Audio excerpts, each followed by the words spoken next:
Yeah, that game meant a lot to me for a variety of reasons, but number one, number two, number three, number four, number five, number six, and number seven were the seniors who have been so instrumental in really building the foundation for this program, for this team, who have meant a lot to me. All unique journeys kind of to get here, unique journeys through college, but really are collectively the gold standard of what a student athlete is supposed to be. So for that reason, this game meant an absolute ton. It's obviously nice to win the last home game. Obviously playing against Cal is meaningful as well, but I thought both ends of the floor, pressure was an important piece of it. When we were able to pressure defensively, I think it was advantageous for us when they were coming after us. If we were able to handle that pressure, we were able to do some nice things. But at the end of the day, I thought our guys played really hard and maybe even more importantly, played simply for each other. So, Coach, with a win of this magnitude, what do you think it does for you for your momentum going into the conference tournament? You know, the cool part is,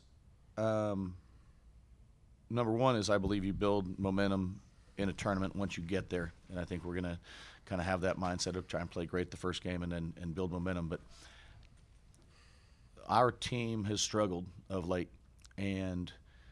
but we haven't struggled with work ethic or belief. You know, we haven't played great at times. We played some good teams. We played on the road, but we've really stayed bought into the mission. And this game, it's nice to validate that. But again, these seniors and the rest of the seniors and the rest of the team have really stayed course. So going into the tournament, the bottom line is you can do one of two things. Just go in and hope things go well, or you can go in with a purpose. And I believe to my core that we will go in with a true purpose.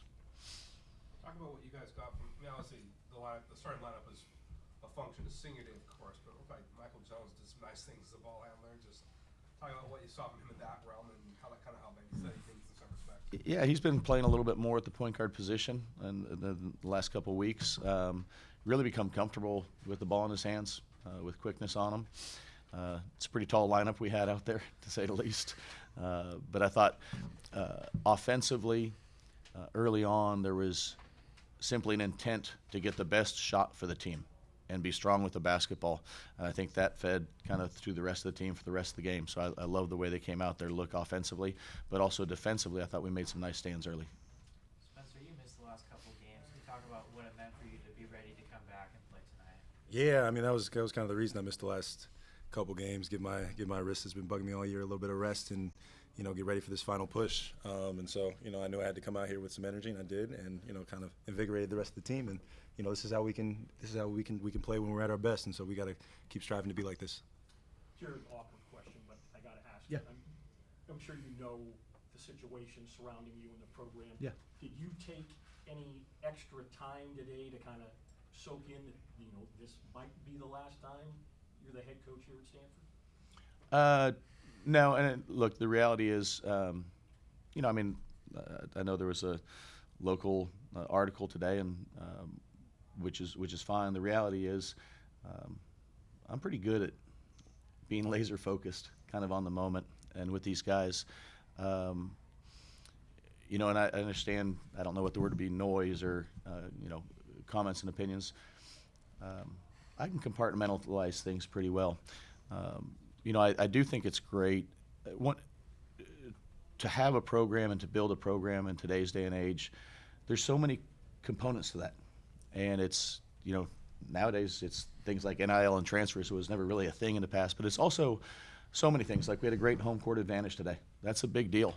How you travel, how you do things within a program. There's so many things. Having former players invested and interested in the program is so great. And we have the greatest group, and unbelievable group of former players. And to be the program that we want to be, that's a wonderful thing to have interest and investment in the program. So I would say with everything, the Ted Lasso kind of quote of be curious. I think we're at a time right now that everybody should be curious. And when you're curious, you ask questions, you learn, you grow, you figure out. What are the deficiencies? You identify those, and then you try and solve them. But now is a wonderful time for everyone. Myself, players, fans, former players, anybody around Stanford. Be curious. And when you're curious, you start asking questions and you learn and you grow. And then that's when you get solutions. And so I do believe it's an inflection point, regardless of what happens tomorrow or the next day or in the tournament. It's an inflection point for Stanford basketball. And then when there's an inflection point, there's wonderful opportunity. I'll be curious and ask the players a question. Obviously, you want to win the game for yourself. You're playing the final game in your career here. But also, was there a thought of winning it for coach? Oh, absolutely. No, everything this man's done for me for last 5 years, I don't think I would have grown as much as a man as I have, being coached under him. And has given me invaluable lessons to my life. And I'll be wanting to give back piece by piece. And this was one small piece that I wanted to get back to, and I'll continue to try to do that. So Spencer, I'm sorry. No worries. Yeah, I mean, I would just kind of echo what Spencer said. Look, like we've had a rough couple of weeks, like we all wanted to win more, but we 100% all the locker room stayed so invested, so focused, and so it's great to come out and get a win tonight when it really means a lot in front of a home crowd. And obviously it means a lot to coach. Used to play at Cal, but it means a lot to us too as players. It's senior night.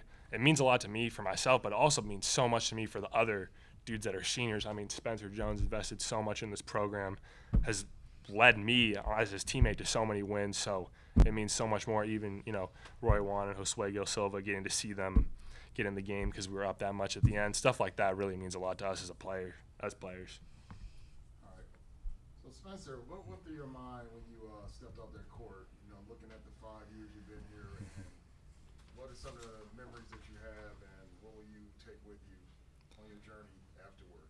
Man, all I was thinking about was destroying Cal today. That was pretty much the main thing. I mean, I wasn't thinking too far in the distance and thinking about the past. But no, I mean, just like all the adversity, we've been through as a team. How many times we've came back? We could have shut it down, several times throughout my career, and we just kept pushing through. We kept being steady. Thanks to leadership with Coach, and like I said, all the invaluable lessons he's bestowed on us. And I know I'm well prepared for anything going in life. Just because of this, yeah, sure, we could have been successful every single year and it could have been easy, but if I left, I wouldn't have been prepared to deal with some hard stuff. And now I feel almost invincible in that aspect, just with all the hard stuff we've dealt with and how we've always stayed together, and how I feel like I've been a part of something great here, even though others might not see that. For the players and coach, just kind of a tactical question. What was kind of the biggest difference between your first matchup with Cal? You guys lost to them at 2. And then tonight, what was kind of the biggest difference, that maybe adjustment you guys made, or just what was kind of the difference between the two? I think their pressure got to us a little bit more in the second half at Cal.